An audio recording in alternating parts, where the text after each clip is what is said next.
Ray optics बंद, ठीक है, नए पन्ने ले लो, नए चैप्टर चालू होगा।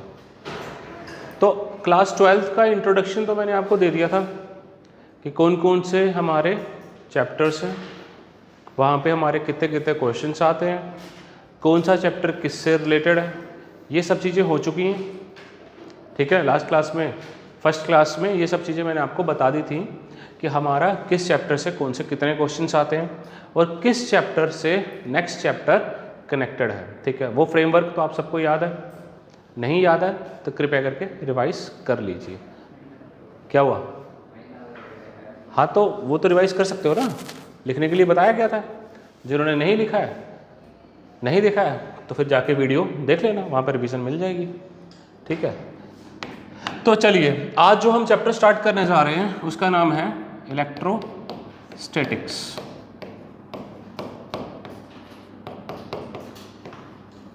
ठीक है, अगर इसको वर्ड्स को देखें तो ये जो मेरा वर्ड है इलेक्ट्रो, ये स्टैंड करता है इलेक्ट्रॉन्स के लिए। स्टैटिक्स का मतलब होता है एट रेस्ट। कहने का मतलब क्या है कि इस चैप्टर में जैसे इंट्रोडक्शन में बताया गया था आपको कि हम पहले चार्जेस के बारे में कैसे पढ़ेंगे, तब पहले पढ़ेंगे जब हम चार्जेस को रेस्ट पे रख देते हैं, उसके कारण आसपास सारी चीज़ों पे क्या इफेक्ट आ रहा है, इन सब चीज़ों पे ध्यान दिया जाएगा, ठीक है। तो ये फर्स्ट चैप्टर जो आपका है इलेक्ट्रोस्टैटिक्स, हमने इसको इलेक्ट्रो 1 और इलेक्ट्रो 2 के नाम से पढ़ेंगे, ठीक है। तो इलेक्ट्रोस्टैटिक्स 1 में हम पढ़ेंगे चार्जेस के बारे में पढ़ेंगे। चार्जेस हमारे क्या रहेंगे? रेस्ट पे रहेंगे। अब मैं बार बार आवेश के बारे में बात कर रहा हूँ, चार्जेस को हिंदी में आवेश कहा जाता है, ठीक है। अब ये जो चार्जेस के बारे में बार बार मैं बात कर रहा हूँ, तो चार्जेस हमारे कितने प्रकार के होते हैं ये सबको पता होगा, पता है या नहीं पता है? शायद मैंने तुम्हें क्वेश्चन बताया होगा, 2018 में PYQ आया था नीट वालों के, उसमें कि how many types of charges are present, बताया मैंने आप लोगों को? वो देखो पता ही नहीं है कुछ, बताया था मैंने कि वहाँ पे ऑप्शंस दिए गए थे, पॉजिटिव और नेगेटिव और पॉजिटिव नेगेटिव और न्यूट्रॉन, ठीक है। तो इस तरह से प्रॉब्लम हो जाती है, न्यूट्रल कोई हमारा चार्ज नहीं होता। इसके बारे में हम बात कर चुके हैं, शायद फर्स्ट डे में कर चुके हैं या नहीं कर चुके हैं। तो अभी आपको पता है हमारे पास दो प्रकार के चार्जेस होते हैं, पॉजिटिव और नेगेटिव होते हैं, उन्हीं के बारे में इस चैप्टर में हम बात करेंगे, पूरे चैप्टर में, ठीक है। अब इसमें हम चार्जेस को कभी मूव नहीं करने वाले हैं। पूरे चैप्टर में आप देखोगे चार्जेस जो होने वाले हैं बेटा, वो एक ही पॉइंट पे बैठा हुआ होगा। उसके कारण क्या क्या चीज़ें हो सकती हैं, जैसे फोर्स आ सकती है, पोटेंशियल आ सकता है, इन सब बातों पे हम बात करेंगे इस पूरे चैप्टर में, ठीक है। इतनी बातें क्लियर आती हैं, ठीक है। तो आगे बढ़ने से पहले आप लोगों को सबसे पहले चार्जेस के बारे में बात कर रहे हैं, तो क्या हमने प्रॉपर्टीज ऑफ चार्ज डिस्कस करी है? देखो तुम लोग सब नीट में हो, नीट में स्पेसिफिकली थ्योरी से बहुत क्वेश्चंस आते हैं and it is important also, ठीक है। प्रॉपर्टीज ऑफ चार्ज आपके लिए बहुत इंपॉर्टेंट है। तो यहाँ से सबसे पहले स्टार्ट करते हैं इस चैप्टर को। तो सबसे पहले मैं आपको बता रहा हूँ कि हमारे प्रॉपर्टीज ऑफ चार्ज पे आ जाइए। Properties of charge, first properties में बताता हूं मैं आपको टाइप्स ऑफ चार्जेस। अब आप सबको पता है टाइप्स ऑफ चार्जेस की जब हम बात कर रहे हैं बेटा, दो ही प्रकार के चार्ज होते हैं, पॉजिटिव और नेगेटिव, ठीक है। अब आगे इनकी प्रॉपर्टीज क्या हैं, अगर हम आगे बात करें पॉजिटिव, और अगर मैं पॉजिटिव ले लूं या मैं नेगेटिव और एक नेगेटिव ले लूं, ये आपस में एक दूसरे से क्या करेंगे? रिपेल करेंगे। इनमें घनी दुश्मनी है भाई, ये दुश्मन एक दूसरे के, ठीक है। अगर मैं एक जैसा ले लूं तो ये क्या करते हैं बेटा? रिपेल करते हैं। अगर इसको हम क्या कहते हैं, अगर आपसे क्वेश्चन में बोला जाए नेचर ऑफ चार्ज, दो वर्ड्स है, नेचर ऑफ चार्ज में पोलैरिटी, ठीक है। मतलब यही होता है, आपको क्या चेक करना है कि वो पॉजिटिव है या नेगेटिव है, ये आपको चेक करना होता है, ठीक है। तो अगर ये दोनों प्रॉपर्टीज क्या है, पॉजिटिव और पॉजिटिव ले लूंगा तो बेटा वो क्या करेंगे? रिपेल। नेगेटिव और नेगेटिव ले लूंगा तो रिपेल।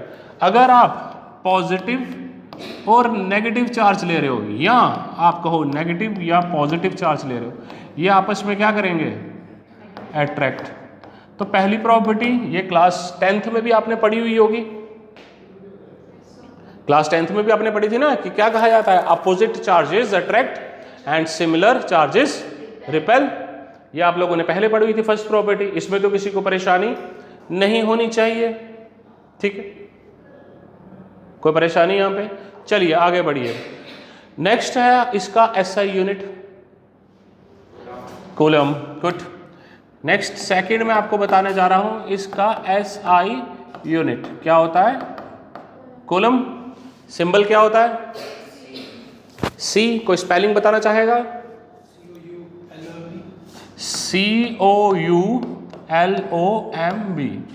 आधी से ज़्यादा जनता को मुझे पता है इसके स्पेलिंग में दिक्कत होती है, इसीलिए पूछा गया, ठीक है, कि स्पेलिंग में प्रॉब्लम रहती है, कि याद रहेगा तो मैंने टोक दिया ना कि एल के बाद भी यू लगा देते हैं कुछ महारथी, ठीक है।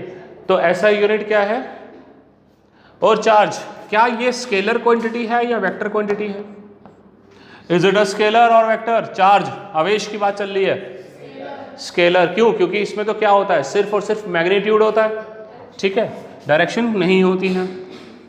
इट इज अ, मैं चार्ज की बात कर रहा हूं, करंट की बात नहीं कर रहा हूं, और करंट मेरा स्केलर में भी नहीं आता है, वो टेंसर होता है, थर्ड टाइप आती है उसके लिए, ठीक है। हम चार्ज की बात करें, चार्ज हमारा क्या होता है, स्केलर होता है। नेक्स्ट बात करें नेक्स्ट प्रॉपर्टी के बारे में, स्मॉलेस्ट चार्ज कितना पॉसिबल है, हाँ जी, स्मॉलेस्ट चार्ज हम जो मान के चलते हैं उस पर ध्यान दीजिए।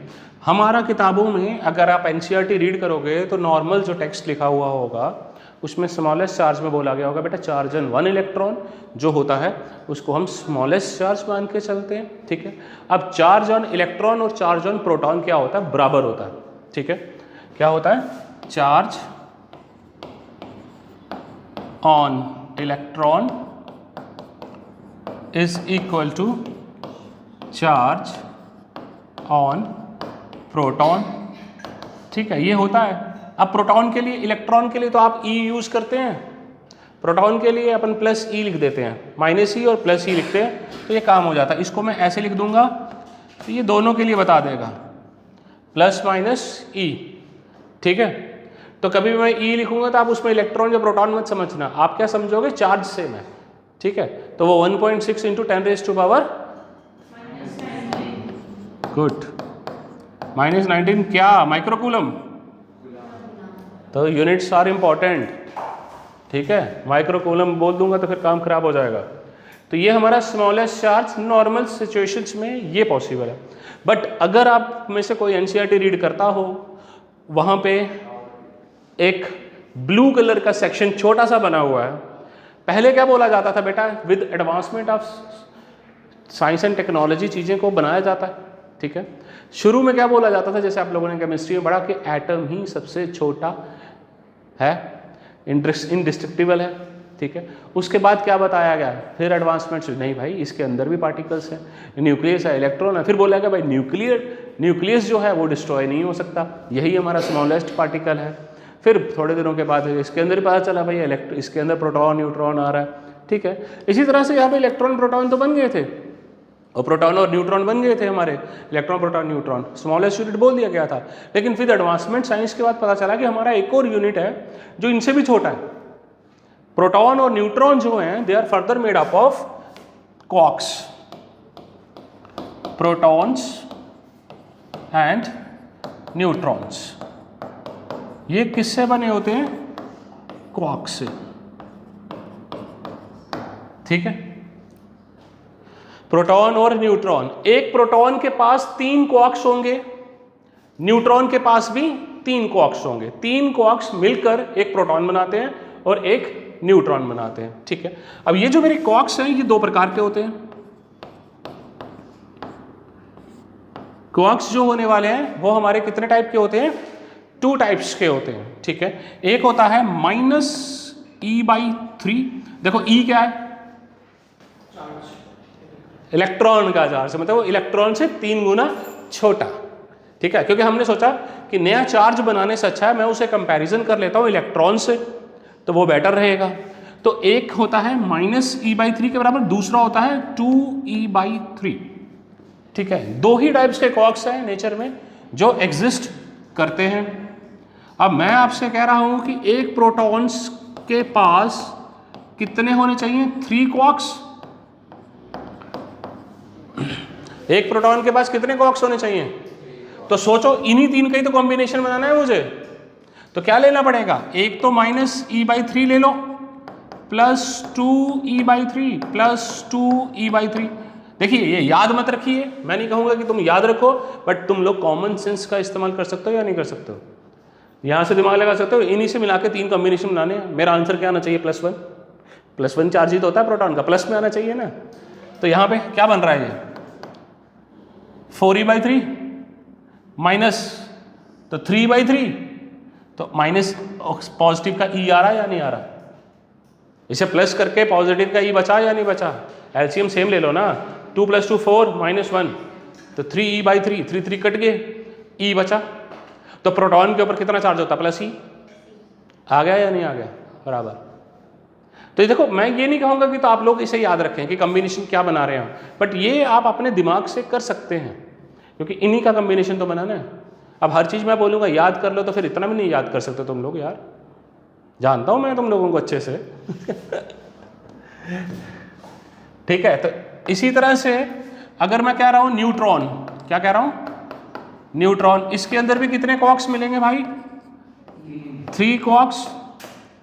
अगर मैं इसके अंदर भी आपको कह रहा हूँ कि बेटा 3 क्वार्क्स मिलने वाले हैं, तो कॉम्बिनेशन तो ऊपर वाले से ही बनना है। और न्यूट्रॉन का चार्ज कितना होता है? तो बनाओ ना, क्या होने वाले हैं इस बारी? इस बारी -e/3 plus -e/3 plus 2e/3 हो गया 0।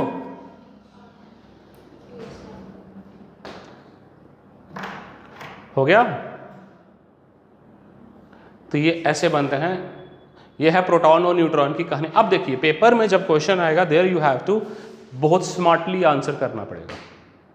अगर ऑप्शंस में इलेक्ट्रॉन और प्रोटॉन दिया गया, गो विद इलेक्ट्रॉन, क्वार्क्स नहीं है तो। अगर उसने स्मॉलेस्ट यूनिट पूछा है, अगर क्वार्क्स नहीं लिखा गया है, तो आपको किसके साथ चलना है? इलेक्ट्रॉन्स के साथ। अगर क्वार्क दिया है फिर तो खत्म ही होगी बात। अगर ऑप्शन में 4 ऑप्शन होते हैं क्वेश्चन में, अगर उन्होंने ऑप्शन में आपके अल्फा बीटा गामा इस तरह से कुछ 4 ऑप्शन दे, स्मॉलेस्ट इलेक्ट्रॉन लगाइए, ठीक है। लेकिन अगर उसने क्वार्क भी ऑप्शन में दे दिया तो आपको क्वार्क चूज करना है हमेशा, ठीक है। तो ये थोड़ी सी वेरिएशंस कभी कभार पूछी जा सकती थी, पहले पूछी जाती थी। अब कोई पता नहीं होता, क्योंकि सेट ऑफ क्वेश्चंस कितने ही नए बन रहे हैं, घुमा फिरा के पीछे वाले तो आते हैं। तो आ जाए तो तुम्हारी अच्छी किस्मत है, नहीं आए तो भी तुम्हारी अच्छी किस्मत है, कुछ और आएगा ऐसा जो तुम्हें आता होगा, ठीक है। आएगा तो तुम्हें सब कुछ ना, ऐसा तुम्हें लग रहा है अभी।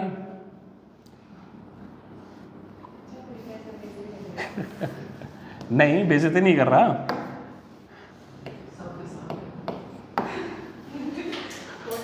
उन्हें क्या पता कौन बैठा है, वही ना, वहां वीडियो में क्या पता किसको कौन बैठा है, किसकी बेइज्जती हो रही है, किसकी नहीं हो रही है।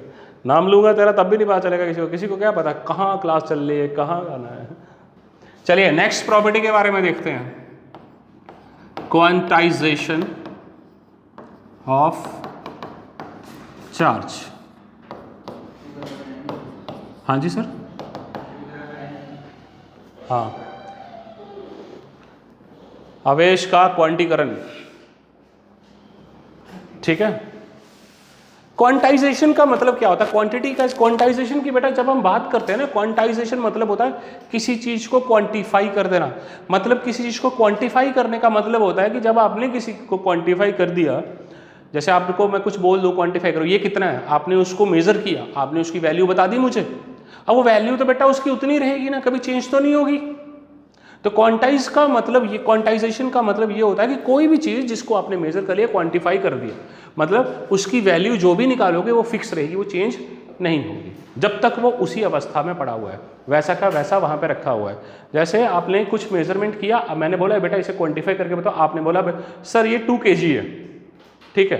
अब आपने वो वहां पे जब तक पड़ा रहेगा बेटा 2 kg का 2 kg रहेगा, आपने उसमें से कुछ चीजें निकाल के बाहर रख दी तो अब क्या 2 kg रहा, आपने उसको चेंज किया ना, तब उसकी क्वांटिटी बदली। तो क्वांटाइजेशन में क्या करा जाता है कि हमारी क्वांटाइजेशन का मतलब ये होता है कि कोई भी चीज जब जिसका मेजरमेंट करा जाए वो वैसी की वैसी रहे, बदले ना, समथिंग दैट स्टेज फिक्स, ये इसका मतलब होता है क्वांटाइजेशन का। किसका? क्वांटीकरण, समथिंग दैट स्टेज फिक्स्ड। ठीक है। अब यहां पे हमारा चार्ज में थोड़ा सा हम इसे हट के यूज करते हैं, जैसे भाई साहब कह रहे हैं कि Q बराबर NE, ठीक है, कि Q चार्ज को कभी भी हमें जानना हो बॉडी के ऊपर चार्ज है तो चार्ज को हम Q से डिनोट करते हैं, ठीक है। इसको हम लिखते हैं इस तरह से NE। E तो आप सारे समझ गए होंगे क्या होता है, N इंटीजर होता है। क्या होता है? क्या कोई बताएगा इंटीजर्स क्या होते हैं? हाँ जी, पॉजिटिव नेगेटिव और, ठीक है। अब बात समझ आ रहा है, इसका समझना जरूरी है। क्या कह रहा है कि कोई भी अगर बॉडी है जिसके ऊपर मुझे चार्ज को डिफाइन करना है, ठीक है, उसके ऊपर चार्ज हमेशा ही इंटीजर का मल्टीपल होगा, ठीक है। The total charge on a body is always an integral multiple of a charge. देखो जैसे मैंने आपसे बताओ, एग्जांपल देते हैं थोड़ी सी।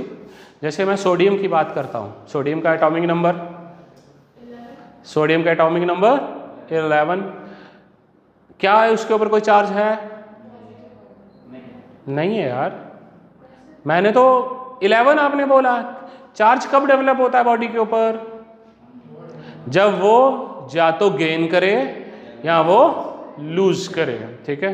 देयर आर बेसिक डिफरेंसेस, कृपया करके ध्यान रखिए। आपने 11 बोला तो उसकी इलेक्ट्रॉनिक कन्फिग्रेशन क्या है?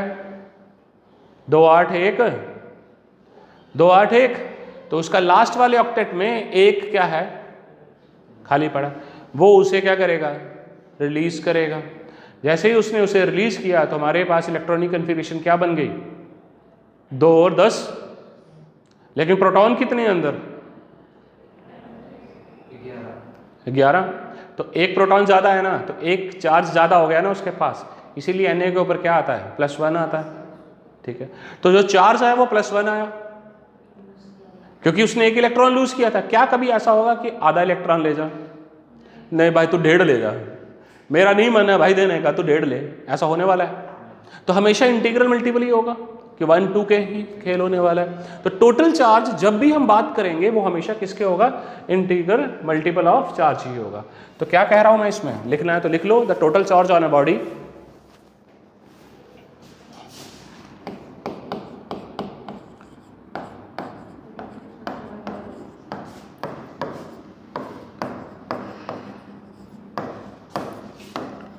is always integral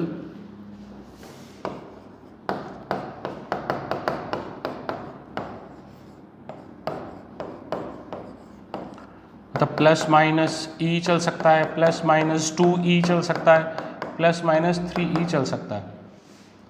फ्रैक्शंस में कभी नहीं होने वाला, P/Q की फॉर्म में कभी नहीं आएगा, ठीक है। इतनी बातें समझ आ रही हैं? ये क्वांटाइजेशन ऑफ चार्ज है, ये हमारे बहुत काम आता है क्वेश्चंस करने के। आगे बढ़ो, आगे नेक्स्ट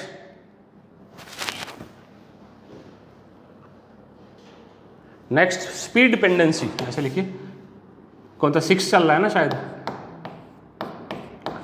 स्पीड डिपेंडेंसी, क्या चार्ज के ऊपर स्पीड का कोई प्रभाव पड़ता है? चार्ज के ऊपर स्पीड का कोई असर आएगा? नहीं, शायद। सही बात है, नहीं आएगा, ठीक है।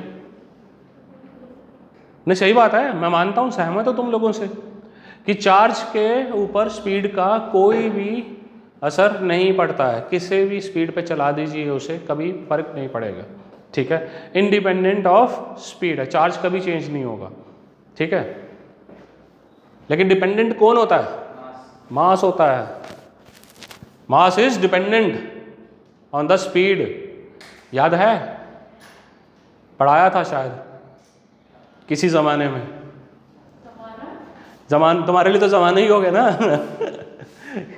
तुम अभी वो आज कह रहे हैं कि सर आज इतने दिनों के एक महीने पहले पढ़ा था, अब तो भूल गए हैं वो जो पहले आए थे पढ़ने, तो जमाना ही हो गया ना तुम्हारे लिए तो कि मास, हम क्या कह रहे हैं कि speed dependency, charge is independent of speed. क्या है? ये स्पीड पे निर्भर नहीं करता है। अभी मास की बात चली, मास क्या है? डिपेंडेंट है। अगर तुम चार्ज की बात कर रहे हो बेटा तो उसे तुम उस तरह से भी सोच सकते हो, ये जो हमारी EM वेव्स वगैरह आ रही हैं, सारी इलेक्ट्रोमैग्नेटिक वेव्स आ रही हैं, सन से आ रही हैं, वैक्यूम से भी आ रही हैं, मीडियम में भी आ रही हैं, क्या उसका चार्ज कभी चेंज हो रहा है? नहीं हो रहा।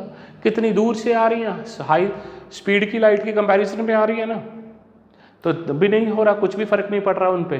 तो चार्ज पे तो फर्क पड़ ही नहीं रहा, बट मास पे तो पड़ता है। मास का फार्मूला याद है?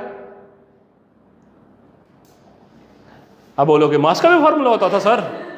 मास F अपॉन G है, तुम्हारे हिसाब से तो यही बनना है, F इक्वल टू mg, तो F इक्वल टू mg। अपने में क्यों नहीं है? क्वेश्चन तो कहीं भी आ जाता है, ये थोड़ी है, ये तो बेसिक्स में आता है। तुम्हारे हिसाब से तो F इक्वल टू mg, तो m equal to F upon G है, खत्म कहानी। वेलोसिटीज के टर्म में चाहिए आंसर। एक चीज उसने सही कही, अगर मैं क्या कह रहा हूं मास की डिपेंडेंसी किसकी ऊपर है? वेलोसिटी पे, तो फॉर्मूला कौन सा यूज करना पड़ेगा? कौन सा? Ft upon v। अच्छा, वहां से बना डाला तूने वो वेरिएबल मास वाले में से अरे एक फॉर्मूला था इसका E equal to mc square, वहां से भी कंपैरिजन कर सकते हो। E equal to mc square था एनर्जी वाला, वो एक ही क्वेश्चन है जो तुम्हें याद रहती है बचपन से, इक्वल टू mc स्क्वायर वाली, बट असलियत में वो फार्मूला नहीं है मास का। मास का फार्मूला होता है m is equal to 1 minus v square upon c square. ये होता है मास एट रेस्ट, और ये मास क्या है? जब वो v वेलोसिटी से चल रहा है तो कितना मास होगा? c क्या है? Speed of light. हाँ भाई धैर्य, स्पीड ऑफ लाइट कितनी होती है? वाह भाई, खेल खेल गया। किसमें?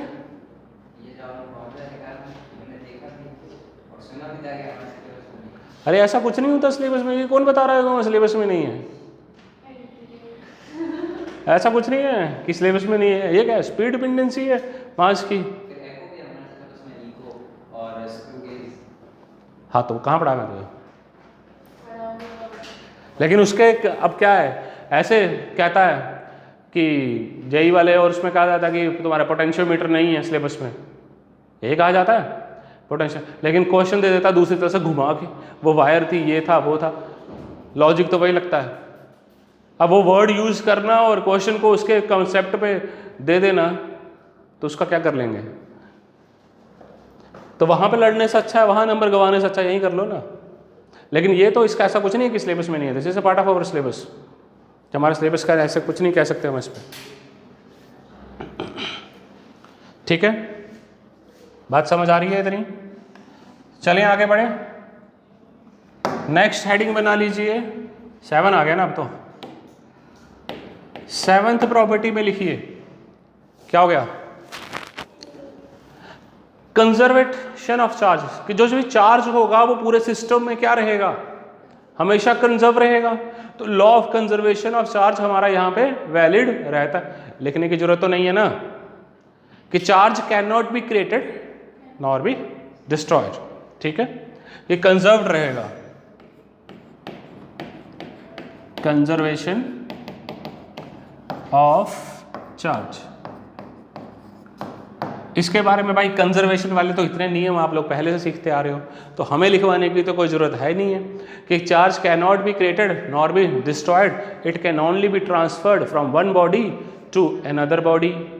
यही बात होगी कंजर्वेशन ऑफ चार्ज में, जब कुछ और होने वाली है। ये जो स्पीड डिपेंडेंसी वाला मैंने बोला ना, इसके लिए एक और वर्ड यूज होता है, इनवेरिएंस। क्या यूज होता है, मैं लिख देता हूं यहां पे,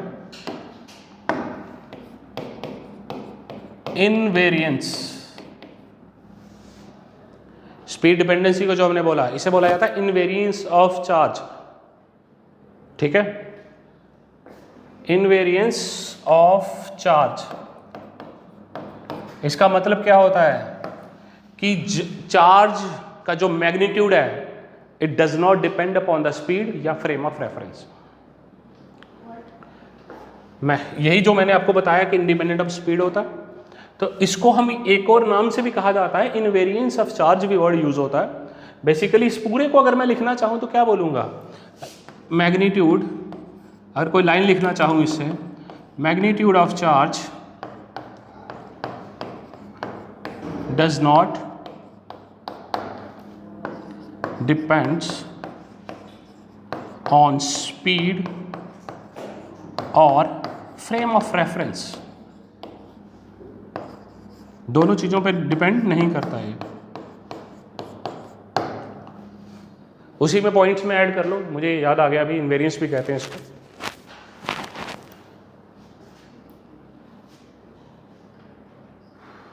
कंजर्वेशन ऑफ चार्ज तो पढ़ लिया, उसमें तो किसी को परेशानी नहीं है। ठीक है, नेक्स्ट हेडिंग बना लो, ट्रांसफर। क्या कह रहा है, लिख रहा है, लिख लो। एक बॉडी से दूसरी बॉडी पे चार्ज जाता कैसे है, ठीक है, ये जानना है आपको। ट्रांसफर एबिलिटी ऑफ चार्ज, हाँ जी, ट्रांसफरेबिलिटी ऑफ चार्ज। कि हमारा क्या है बेटा, हमें पता है इलेक्ट्रोस्टैटिक्स पढ़ने जा रहे हैं, पूरे 12th में चार्ज के बारे में बात होगी, कभी इधर से उठा के उधर लेके जा रहे हैं, उधर से उठा के यहाँ पे लेकर आ रहे हैं। तो चार्ज एक बॉडी से दूसरी बॉडी पे चार्ज जाएगा कैसे, इस बारे में बात करें। सिर्फ 3 ही तरीके हैं दुनिया में जिसके कारण हमारा चार्ज एक बॉडी से दूसरी बॉडी पे जा सकता है। पहला है फ्रिक्शन, फिर कंडक्शन, फिर induction. There are 3 ways by which a charge can transfer from one body to another body। 3 प्रकार से चार्ज, आवेश एक बॉडी से दूसरी बॉडी पे जा सकता है। ठीक है भाई साहब, पहला है फ्रिक्शन, दूसरा है, ये डिटेल में पढ़ने हमें, कंडक्शन। तो अभी मैं इनके बारे में कुछ नहीं बता रहा, थोड़ी देर में भी नेक्स्ट टॉपिक यही स्टार्ट होगा। और थर्ड हो जाता है इंडक्शन। ठीक है, ये है, ये अभी हम तीनों पढ़ेंगे कि फ्रिक्शन से, कंडक्शन से किस तरह से चार्ज एक बॉडी से दूसरी बॉडी पे जाता है। ठीक है, एक और पॉइंट लिख लीजिए कि जो भी चार्ज की बात करेंगे, अब हमारी बॉडीज आने वाली हैं, बॉडीज मिलेंगी बेटा। ठीक है, कभी मैं बोलूँगा बेटा आपने रिंग ले लिया, स्फीयर ले लिया, इतने रेडियस का ले लिया, इसके पास इतना चार्ज है। जब मैं ये बोलूँगा बेटा कि इसके पास इतना चार्ज है, इसका मतलब क्या है कि चार्ज उसके अंदर है, बाहर है, कहाँ है, आपको नहीं पता। आपके लिए मैं अभी से ही बता दे रहा हूँ आपको कि चार्ज हमेशा ही सरफेस पे मिलेगा आपको। ठीक है, कहाँ मिलेगा, सरफेस पे। तो ये लिख लीजिए, चार्ज ऑलवेज रिजाइड्स, हाँ जी,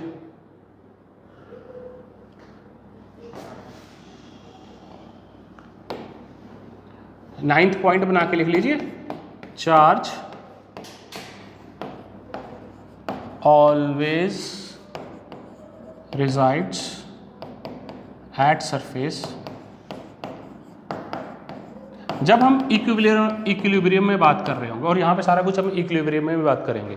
ठीक है, जब भी वो, अब यहाँ पे इक्विलिब्रियम कौन सा यूज कर रहा हूँ, इलेक्ट्रोस्टैटिक, वो थोड़ी देर में समझ आएगा आपको इलेक्ट्रोस्टैटिक इक्विलिब्रियम क्या होता है, क्या नहीं होता। ठीक है, जब भी हम इलेक्ट्रोस्टैटिक इक्विलिब्रियम की बात कर रहे होंगे, हाँ, तो तब हमारा चार्ज हमेशा ही कहाँ पे होगा, सरफेस पे होगा, बाहर की तरफ सरफेस पे ही मिलेगा, अंदर नहीं मिलता।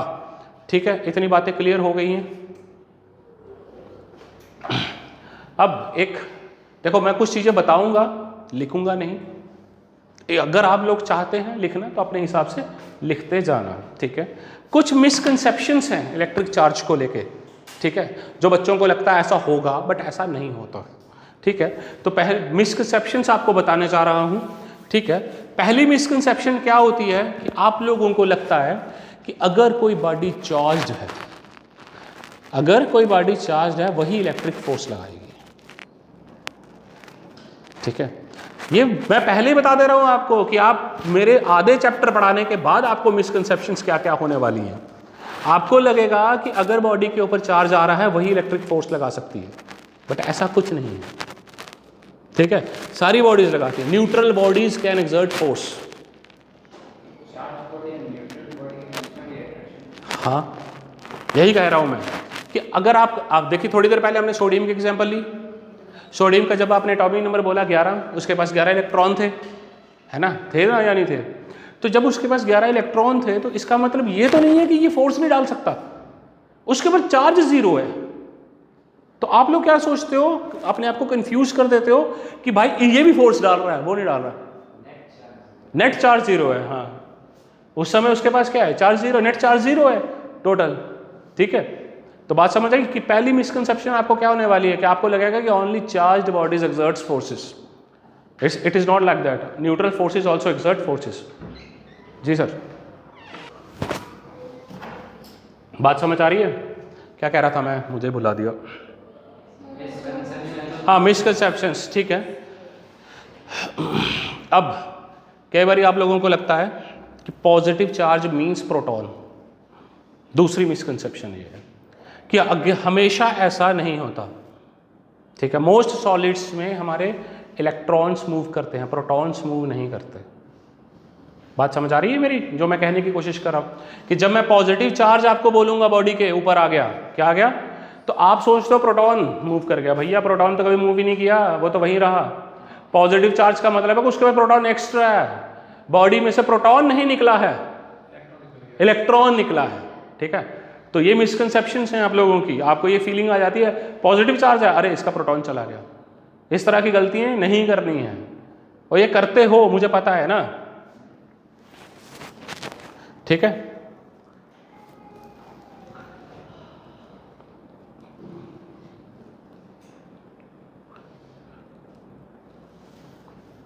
चलिए आगे पढ़ते हैं फिर। अब चलिए फिर इसका पढ़ते हैं। नेक्स्ट हेडिंग बना लो, चार्जिंग ऑफ कंडक्टर्स। अब ये जो तीनों पढ़े हैं, इन तीनों के बारे में पढ़ने जा रहे हैं हम लोग। ठीक है, चार्जिंग ऑफ कंडक्टर्स, चालकों को आवेशित करना। ठीक है, चार्जिंग ऑफ कंडक्टर्स।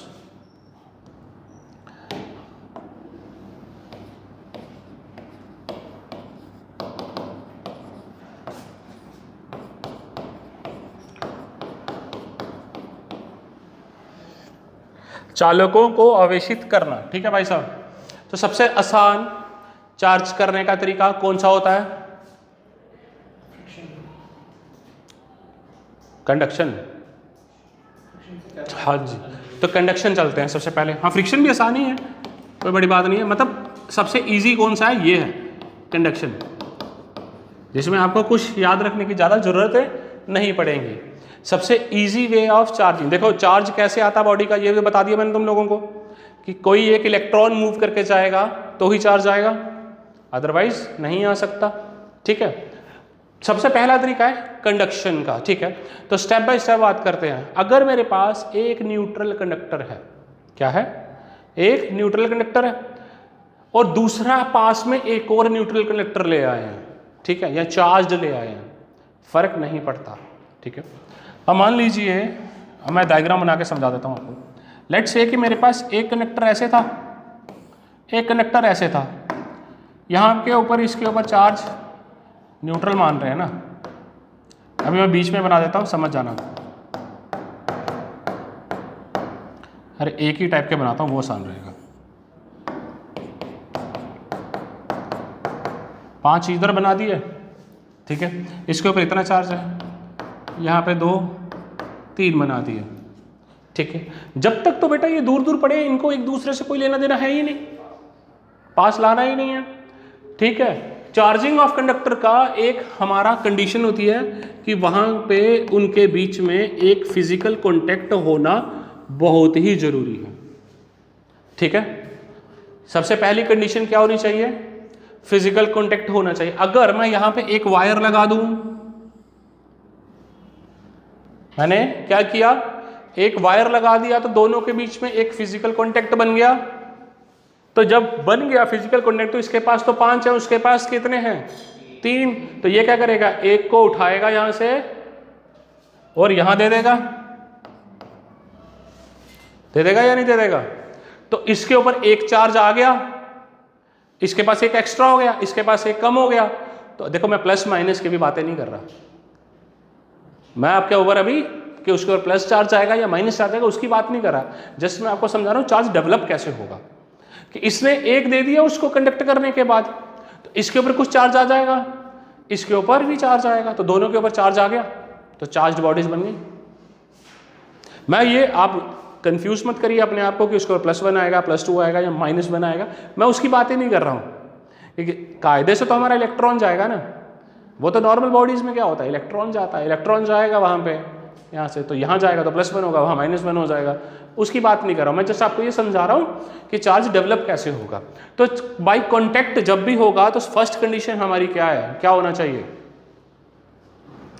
और पहली कंडीशन क्या है? कॉन्टैक्ट इज नेसेसरी, कि दोनों के बीच में कॉन्टैक्ट होना बहुत ही ज़्यादा जरूरी है। ठीक है, और ये जो दूसरी चीज, चार्ज जो ट्रांसफर होगा,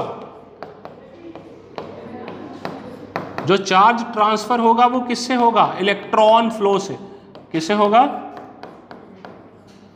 charge is getting transferred by electron flow. ठीक है, और ये तब ही काम करता है, ज्यादातर ये तब ही काम करता है जब मेरे पास ऐसे मटेरियल्स हों जिनके पास फ्री इलेक्ट्रॉन्स हो, अदरवाइज काम करने का तो कोई फायदा ही नहीं है ना। जब फ्री इलेक्ट्रॉन ही नहीं है तो देगा कौन? तो यूजुअली मेटल्स के पास क्या होता है? फ्री इलेक्ट्रॉन्स होते हैं। ठीक है, तो this is charging of conductor bye conduction. Important points क्या हैं तुम्हारे? कि physical contact is very necessary. ठीक है, कि फिजिकल कॉन्टैक्ट जो होना चाहिए वो बहुत ही ज़्यादा जरूरी है। दूसरा पॉइंट क्या है कि जो भी मेरा चार्ज जाएगा वो इलेक्ट्रॉन फ्लो करके जाएगा, तो वही चार्ज डेवलप करेगा। तीसरा क्या कह रहा हूँ कि अगर चार्ज डेवलप करना है मुझे तो मेरे पास पहले फ्री इलेक्ट्रॉन भी तो हो। वो अगर पहले ही गरीब आदमी है बेचारा जिसके पास है ही कुछ नहीं, तो वो देगा क्या? समझ आ रही है बात? तो उसके पास एक्स्ट्रा कुछ होना चाहिए, तो एक्स्ट्रा इलेक्ट्रॉन होंगे तो ही जाके चार्ज आएगा। तो ये था कंडक्शन के बारे में। चलिए नेक्स्ट बना लीजिए इंडक्शन के बारे में। ठीक है, कि इंडक्शन के जरिए हम चार्ज को कैसे डेवलप कर सकते हैं। ठीक है, प्रेरण द्वारा। इंडक्शन क्या होता है? प्रेरण। ठीक है भैया, तो इंडक्शन के द्वारा इसकी कंडीशन क्या है? यहां पे विदाउट कांटेक्ट करेंगे। क्या करेंगे? जो हम चार्ज को प्रोड्यूस करने वाले हैं यहां पे, वो हम क्या करने वाले हैं? विदाउट कांटेक्ट करने वाले हैं। तो देखो इंडक्शन होता है, इंडक्शन का अगर मतलब जानना चाहोगे जो है इन्फ्लुएंस विदाउट कांटेक्ट। इसका नॉर्मल इंग्लिश में मतलब बता रहा हूं तुम्हें कि उसका कांटेक्ट में आए बिना क्या प्रभाव डाल रहा है उसके बिना, इन्फ्लुएंस। ठीक है, जो तुम लोग हो जाता है, सारे इन्फ्लुएंस होते हैं एक दूसरे। और कांटेक्ट लिख दिया, विदाउट कांटेक्ट है, विदाउट कांटेक्ट। ठीक है, जैसे तुम लोग सारे इन्फ्लुएंस हो जाता है धैर्य से, वो वहां बैठे बैठे भी तुम्हें इन्फ्लुएंस कर देता है। प्रियांशी यहाँ से बैठे बैठे कर देती कि नहीं पढ़ना। ठीक है, तो ये इंडक्शन है कि कांटेक्ट में आए भी नहीं, लेकिन कहा जाता है ना बुरी संगत का असर। तो अच्छी संगत का असर भी तो होना चाहिए। हमेशा सारे लोग ये क्यों कहते हैं कि बुरी संगत का असर हो रहा है? तो अच्छी संगत का भी असर हो ना, तो बैठ भी तो रहा। वो रुद्राक्ष के पीछे बैठ रहा है, पहले वो प्रियांशु के साथ बैठा था तो प्रियांशु खत्म हो गया, अब रुद्राक्ष, फिर रुद्राक्ष खत्म हो जाएगा। कभी उल्टा क्यों नहीं होता कि वो भी तुमसे आगे आ गया?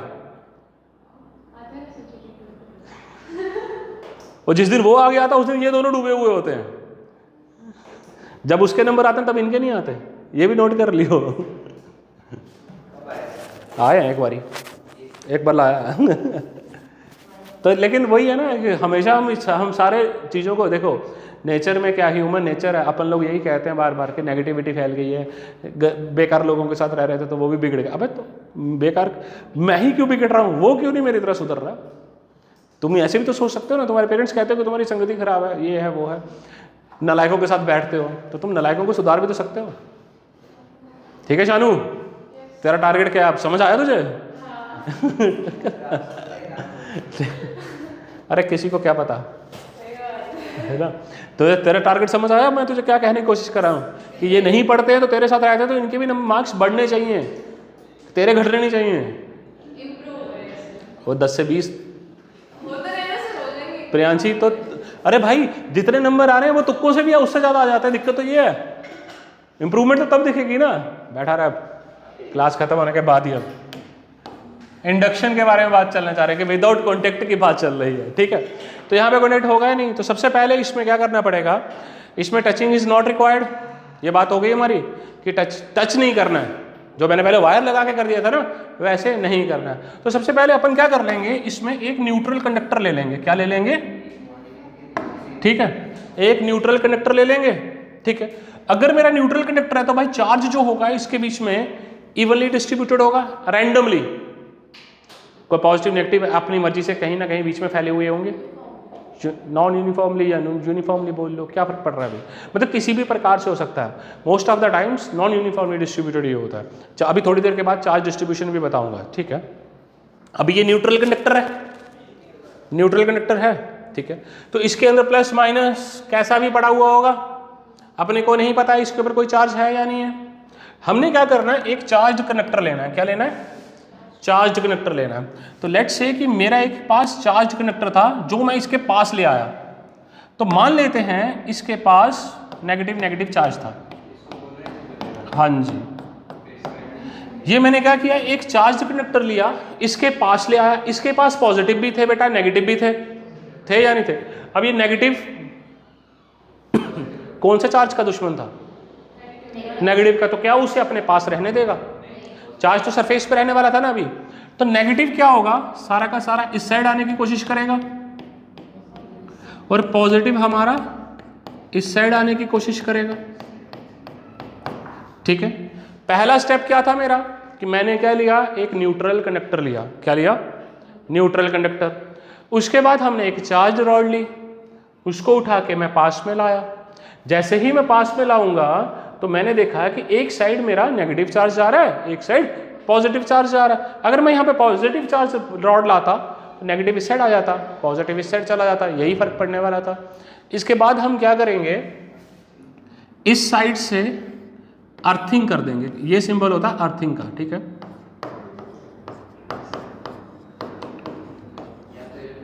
ठीक है, जाएंगे ये हमेशा। ठीक है, sink, it is a sink charge. हाँ करते हैं। अब यहाँ पे मैंने क्या किया बेटा, इसको सिंक कर दिया। ठीक है, अब यहाँ से इलेक्ट्रॉन फ्लो करके अर्थ में चला जाएगा। ठीक है, यहाँ से मेरा क्या होगा, इलेक्ट्रॉन बाहर निकलना स्टार्ट हो जाएगा। तो जब मेरा इलेक्ट्रॉन बाहर निकलना स्टार्ट हो गया तो एज ए रिजल्ट पीछे पॉजिटिव चार्ज ज़्यादा हो गया ना, तो इसके ऊपर पॉजिटिव चार्ज डेवलप हुआ कि नहीं हुआ? तो इस तरह से मैं इसे चार्ज कर दिया। ठीक है, तो इंपॉर्टेंट पॉइंट्स अगर मैं बोलना चाहूं तो इसमें इंपॉर्टेंट पॉइंट्स क्या क्या थे इंडक्शन में? क्या थे बता? First important point is no physical contact is required. Second,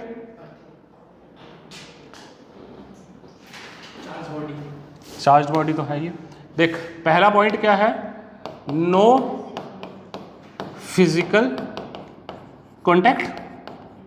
दूसरा इंपॉर्टेंट पॉइंट आप लोग क्या समझ रहे हैं, अगर मैं नेगेटिव ला रहा हूं तो इस पे पॉजिटिव चार्ज डेवलप हो रहा है, अगर मैं पॉजिटिव लाऊंगा तो नेगेटिव डेवलप होगा, कि अपोजिट चार्ज ही हमेशा डेवलप होगा। ठीक है, तो कौन सा चार्ज डेवलप हो रहा है? अपोजिट चार्ज डेवलप होता है हमेशा।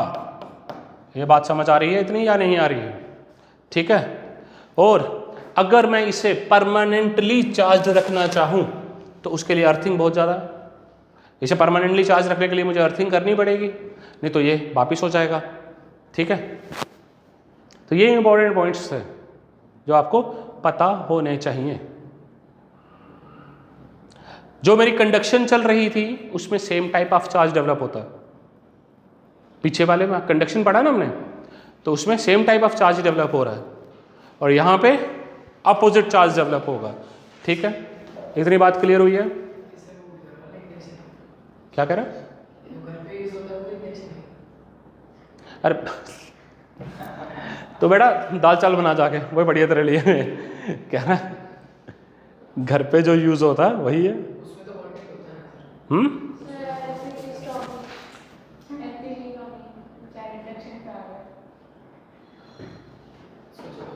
तो बेटा तू नाले में पाइप डाल, गोबर गैस बना। तो मोदी भगत है ना। तो बस फिर क्यों टेंशन है? किसी ने एक्सपेरिमेंट तो नहीं करा ये नाले वाला?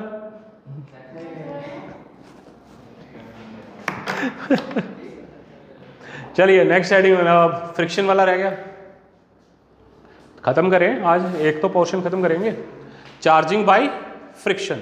ठीक है, अभी तक हम किसको चार्ज कर रहे थे? कंडक्टर्स को। ठीक है, तो कंडक्टर्स को चार्ज करने के आपने दो तरीके देखे। क्या देखे? दो तरीके देखे या नहीं देखे? Conductors are getting charge by two ways. पहला कौन सा? कंडक्शन, फिर इंडक्शन। अब इंसुलेटर्स को चार्ज करेंगे। हाँ जी, जो थर्ड है आप इसे कहते हैं चार्जिंग बाय फ्रिक्शन। तो इसमें यूजुअली हम किसको चार्ज करने वाले हैं? इंसुलेटर्स को। या दोनों बॉडीज इंसुलेटर्स होंगी या एक होगी। आप इसका नई हेडिंग भी लिख सकते हैं, चार्जिंग ऑफ इंसुलेटर्स, इस तरह से भी लिख सकते हो। अरे पहले इंसुलेटर्स और कंडक्टर्स क्या होते हैं? ओ भैया, इंसुलेटर्स और कंडक्टर्स क्या होते हैं? क्या आप लोगों को याद है? इंसुलेटर्स और कंडक्टर्स, हाँ हाँ जी, बट क्यों नहीं कर पाते? फ्री इलेक्ट्रॉन्स नहीं होते हैं। जो कंडक्ट कर सकता है भैया कंडक्टर, सिंपल शब्दों में, जो नहीं कर सकता वो इंसुलेटर। जो कंडक्ट कर सकता है वो क्यों कर सकता है? क्योंकि उसके पास फ्री इलेक्ट्रॉन पड़ा हुआ होता है। सेमीकंडक्टर्स नामक एक पूरा चैप्टर है जो हम मॉडर्न में पढ़ेंगे और वो बहुत ही ज़्यादा इंपॉर्टेंट है। 2 क्वेश्चन आते हैं उसमें से। ठीक है, 2 क्वेश्चन से 3 भी हो जाते हैं भाई। और जो 2 साल पहले रायता फैला था, जब 720 था, बहुत उससे 3-4 सवाल आ गए थे भाई। हाँ, अरे उसके वो डिजिटल सर्किट्स में से आ गए थे 2-3 तो, बाकी उसके अपने तो आ ही आए थे। तो सेमीकंडक्टर तो बहुत प्यारा चैप्टर है, पढ़ने में मज़ा आएगा। और इतना, एक तो थ्योरेटिकल पोर्शन है पूरा और ज़्यादा उसमें मैथमेटिक्स है नहीं, तो थ्योरेटिकल पोर्शन है। उसके बाद वो बुलियन अलजेब्रा है, वो तो कर ही लेते हो। हाँ जी, हाँ जी, हाँ सही। फ्रिक्शन बाय, चलिए इसके बारे में बात करते हैं। इसमें क्या करना है, आपको 2 इंसुलेटर लेने हैं। ठीक है, 2 इंसुलेटर्स हो गए ना, हम इंसुलेटर्स को चार्ज कर रहे हैं। ठीक है, तो व्हेन आप इन्हें चार्ज फ्रिक्शन इस तरह से मूव करना स्टार्ट कर देते हो, करते हो या नहीं करते हो? सर्दियों में कि चलो यहाँ सर्दी ज़्यादा पड़ती नहीं तो तुम्हें हाथ मलने की जरूरत ही नहीं पड़ती, रगड़ने की। हमारी साइड आइए, जम्मू साइड, फिर बताएंगे आपको। ठीक है, तो इस तरह से करते हैं। तो अभी भी करके देख लो, आपके हाथ गर्म होना स्टार्ट हो जाएंगे। ठीक है, फिर आप लोगों ने बचपन में, जब अगर आप लोगों ने का बचपन आया हो कभी मोबाइल से बाहर आके, असली ज़िंदगी वाला, तो जिसमें स्केल लेते थे बच्चे, सिर पे मारते थे, करते थे, पेपर को चिपकाते थे। ठीक है, तो इस टाइप की कुछ कारनामे अगर आपने बचपन में किए होंगे, वो सब किसके कारण आ रहे थे? हाँ, तो करके देखो।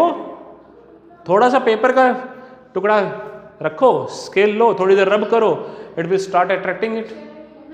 है क्यों नहीं है? जितना ऑयल होगा उतना ज़्यादा होने वाला है। हाँ, कंघी से भी हो जाता है।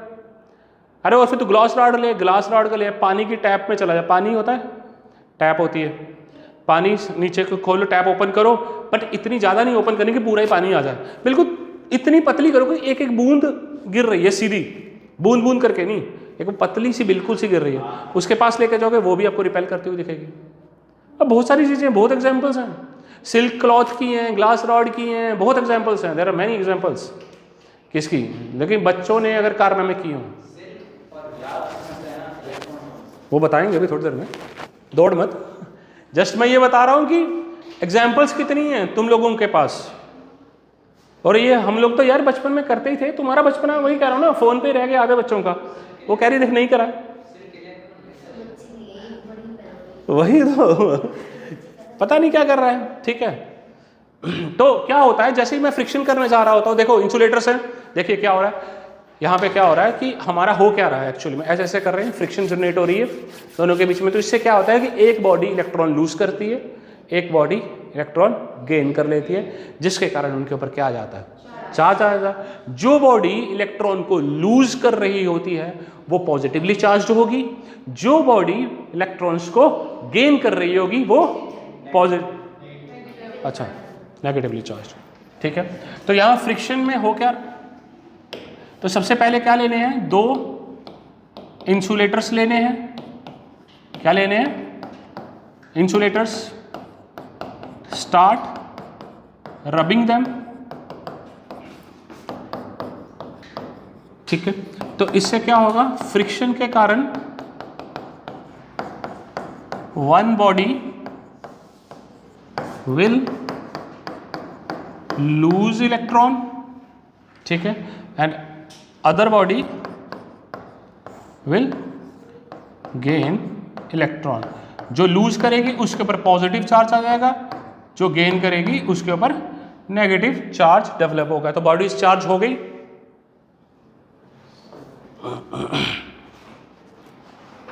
अब ये होता क्यों है, मैं तो कह रहा हूं कि भाई रब कर रहे हो तो आपका इलेक्ट्रॉन एक बॉडी से दूसरी बॉडी में चला गया, बट ऐसा हो क्यों रहा है। अगर आप लोगों को याद होगा, अगर किसी ने केमिस्ट्री पढ़ी है तो वहां पे पढ़ा होगा, ये हो क्यों रहा है, चार्ज चला क्यों गया एक बॉडी से दूसरी बॉडी पे।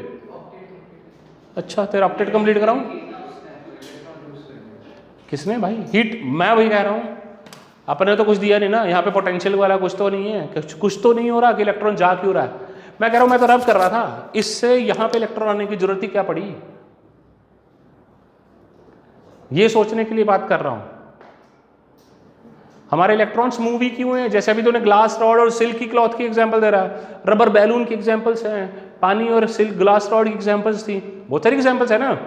तो मेरा ये कहना है कि जा ही क्यों रहा है electron, why the electron is moving due to friction, क्यों। स्टेबिलिटी का कोई लेना देना ही नहीं है। गुड, क्यों होगा, वही तो पूछ रहा हूँ।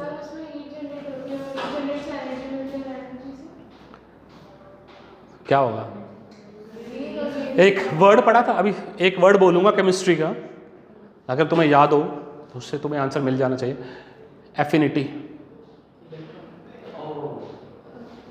आया कुछ दिमाग में अब, इलेक्ट्रॉन एफिनिटी, कि हर एक बॉडी की अलग होती है इलेक्ट्रॉन को कैच करने की क्षमता, कि उसे वो ज्यादा रख पाए। जिसकी इलेक्ट्रॉन एफिनिटी ज्यादा होगी वो इलेक्ट्रॉन ले लेगा ना, वीकर से स्ट्रॉन्गर में अपने भी जाता जाएगा। ये केमिस्ट्री में पढ़ा हुआ होगा, बट भूल जाते हैं, ओ केमिस्ट्री फिजिक्स में इस्तेमाल नहीं करनी है क्या, वही तो कह रहा हूं ना कि केमिस्ट्री में जो पढ़ा है फिजिक्स में इस्तेमाल नहीं करेंगे हम अपन लोग। ठीक है, तो ये बेसिकली इलेक्ट्रॉन एफिनिटी का खेल होता है। डिफरेंट मटेरियल्स उनकी अपनी अपनी क्षमता होती है इलेक्ट्रॉन्स को पकड़ के रखने की। ठीक है, जिसकी ज़्यादा स्ट्रॉन्गर होगी वो उसे खींच के ले जा सकता है। ठीक है, तो ये हमारा रहता है। इसे अपन क्या कहते हैं, कौन सा इफेक्ट होता है, ये भी बताया होगा सर ने, ट्राइबो इलेक्ट्रिक इफेक्ट नहीं बताया, तो हम लिखवा देते हैं फिर। इसका रीजन लिखो इस तरह से करके, हेडिंग बना लो, रीजन लिखो, triboelectric effect, triboelectric effect. ठीक है, क्या होता है, different materials will have different, क्या अभी तो बताया, electron affinities, different material have different electron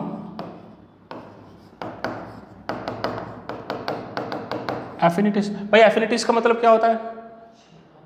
हाँ, अरे क्षमता किसकी? अट्रैक्ट, एक्सेप्ट नहीं, ability to attract electron. Electron affinity का मतलब क्या होता है? एबिलिटी टू अट्रैक्ट इलेक्ट्रॉन, ठीक है, कि कितना इलेक्ट्रॉन को वो अट्रैक्ट कर सकता है, ठीक है। तो व्हेन रब्ड